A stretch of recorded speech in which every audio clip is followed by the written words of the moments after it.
안녕하세요. 한규범입니다. 이번 강의에서는 어셈블리를 통해 조립된 부품들이 잘못 설계되어 문제가 발생할 경우 실제 제조에 들어가기 전에 이 문제를 미리 알려주어 이를 수정할 수 있게 도와주는 간섭 탐지 기능에 대해 알아보도록 하겠습니다. 솔리드웍스의 간섭 탐지 기능에 대해 알아보겠습니다. 솔리드웍스 파트 작업창을 사용하여 부품을 만들었습니다. 그리고 이 부품을 사용하여 어셈블리에서 조립품을 만들었고, 이 3차원 설계를 바탕으로 실제 제품이 만들어지게 될 겁니다. 하지만 부품이 잘못 설계되어 조립이 되지 않는다면 매우 난감할 것입니다. 3차원 설계의 가장 큰 장점은 제품을 실제로 만들기 전 부품 간의 간섭을 체크하는 기능을 통하여 설계를 검증하고 그 설계로 인한 오류를 줄일 수 있다는 것입니다. 솔리드웍스에서는 설계 오류로 인한 부품 간에 문제가 있는지 검증하기 위해 간섭 탐지 기능을 제공합니다. 간섭 탐지 기능은 부품 사이 서로 간섭이 있는지 확인하고, 만약 문제가 있어 탐지된 간섭들은 사용자가 검토하고 평가할 수 있도록 해주므로 각 부품 간의 간섭 여부를 직접 파악하기 어려운 복잡한 어셈블리에서 매우 유용하게 쓰입니다. 이제 간섭 탐지 기능을 사용하는 방법에 대해 알아보겠습니다. 화면에서 보이는 것과 같이 완성된 조립품이 있습니다. 솔리드웍스에서 간섭 탐지 기능은 화면 상단 커맨드 매니저의 계산 탭에 가면 두 번째 간섭 탐지가 있습니다. 간섭 탐지 버튼을 눌러 간섭 탐지 기능을 실행시키면 화면에서 보이는 것과 같이 왼쪽 대화창에 작업한 어셈블리 파일이 선택한 부분 칸에 들어가 있는 것을 볼 수 있습니다. 선택 부품 아래 계산 버튼을 누르면 그 결과가 아래 하단에 뜨게 됩니다. 현재 계산이 되어 있지 않기 때문에 계산 안됨이 뜹니다. 계산 버튼을 눌러 간섭을 검사해보면 결과창이 간섭 없음으로 바뀌었습니다. 이로써 이 어셈블리 파일에서는 간섭이 일어나지 않았다는 것을 알 수 있습니다.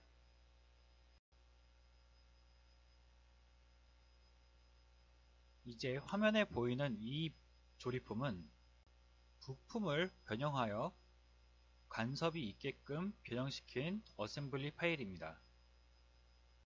그럼 이제 다시 간섭 탐지 기능을 사용하여 어디에 부품들끼리 간섭이 일어났는지 알아보도록 하겠습니다.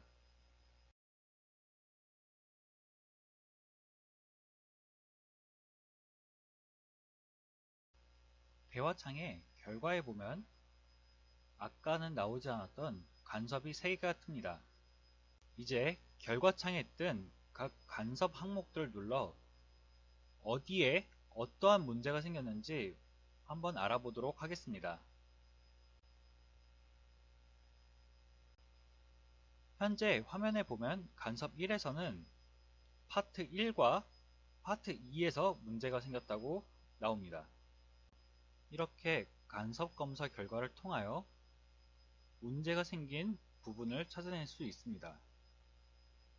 하지만 이 어셈블리 파일의 경우 이 조립품을 구성하고 있는 부품이 매우 적기 때문에 해당 부품이 어떤 부품인지 알 수 없도록 그 파트의 이름이 되어 있어도 찾는데 별 문제는 없습니다. 하지만 만약 조립품이 다양한 부품으로 이루어졌다면 그 부품은 찾기 힘들 겁니다.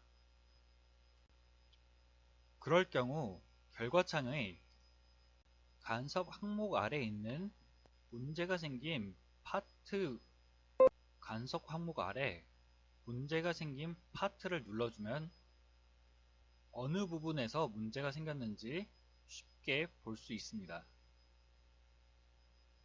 따라서 사용자는 간섭 탐지 기능을 통하여 디자인한 조립품이 어디에서 문제가 생겼는지 빠르게 파악할 수 있습니다. 솔리드웍스에서는 자체적으로 감지된 문제를 해결해주는 기능이 없기 때문에 사용자가 결과를 보고 직접 문제를 해결해야 합니다. 그럼 이제 간섭 결과를 빠져나가 문제가 발생한 부품을 수정해 보겠습니다. 간섭 탐지 결과에 문제가 있었다고 뜬 부분은 파트 3과 파트 2였습니다. 이 부품들에서 생긴 문제를 해결하기 위해서는 파트를 수정해야 합니다.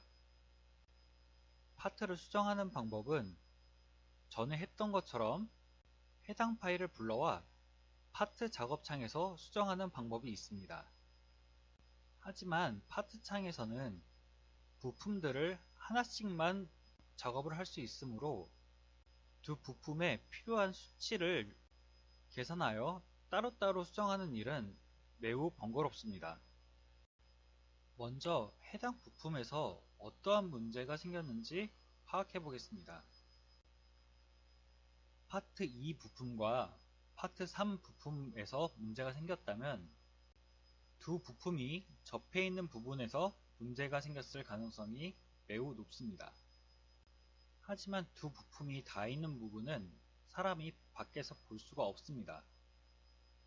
하지만 솔리드웍스에서는 단면도라는 기능을 통해 부품이나 조립품의 단면을 볼 수 있습니다.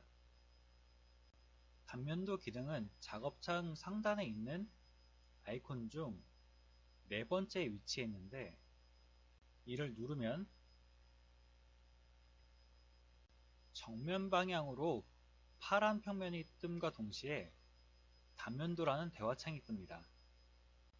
이 파란 창이 단면을 보여주는 평면으로 평면에 붙어있는 주황색 부분을 통하여 평면의 위치와 각도를 바꿀 수 있습니다.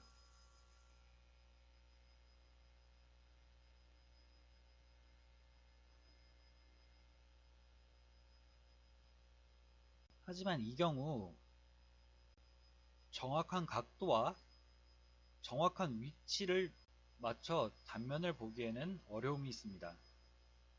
그 경우엔 왼쪽 대화창에 보면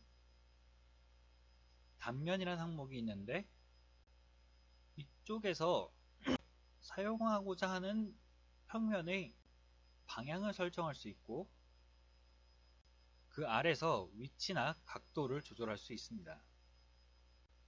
그리고 필요한 경우 단면 2를 선택하여 두 방향에서의 단면을 확인할 수도 있습니다. 그럼 이 단면도 기능을 사용하여 어디에서 문제가 생겼는지 확인해 보도록 하겠습니다.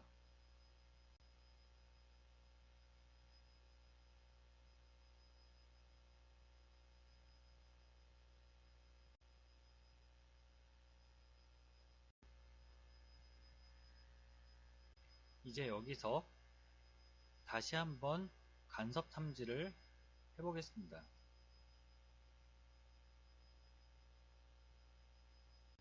그럼 부품 사이에 현재 빨갛게 뜬 부분이 문제가 생긴 부분입니다.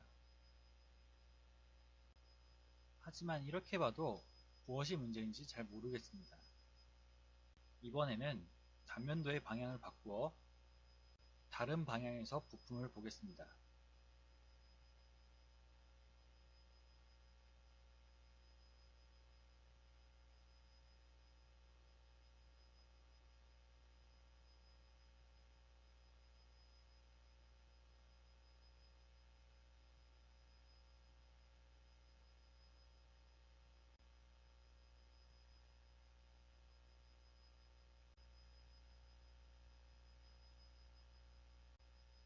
파트 3의 단면에 마우스를 갖다 댔더니 이 부품의 영역을 나타내는 주황색 선은 바깥쪽 검은색으로 나타나는 파트 2의 부분보다 큰 것을 확인할 수 있습니다.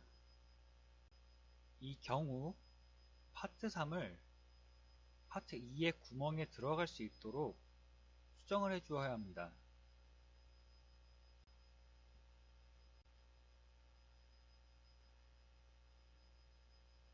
이제 파트 3을 수정해 주겠습니다.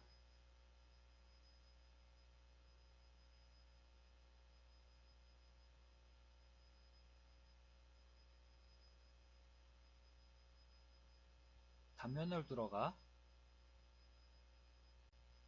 수정하고자 하는 파트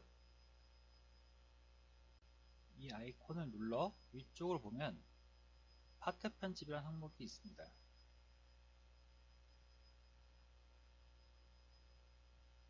여기서 문제가 생긴 단면을 골라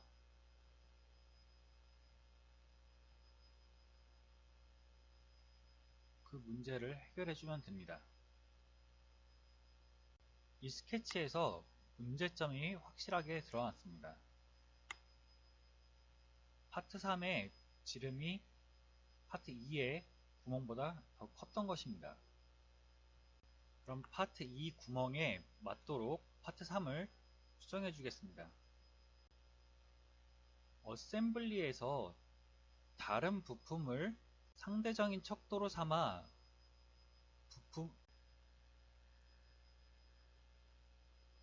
그러면 파트 2의 이 구멍의 크기는 어떻게 하느냐?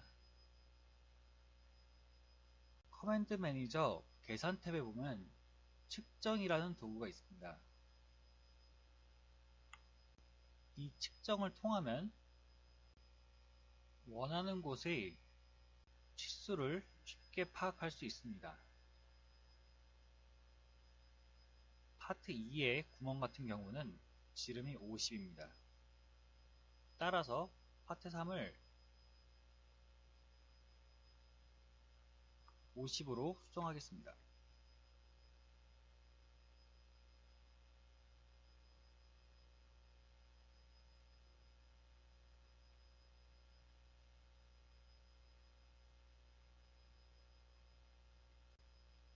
수정이 끝났습니다.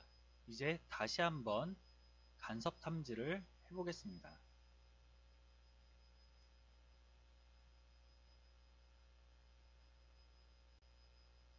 파트 3을 수정했더니 전에 발생했던 모든 간섭들이 사라졌습니다. 이렇게 간섭 검사를 통하여 3차원 설계 시 발생하는 문제들을 줄일 수 있습니다. 그럼 이것으로 이번 강의를 마치도록 하겠습니다. 감사합니다.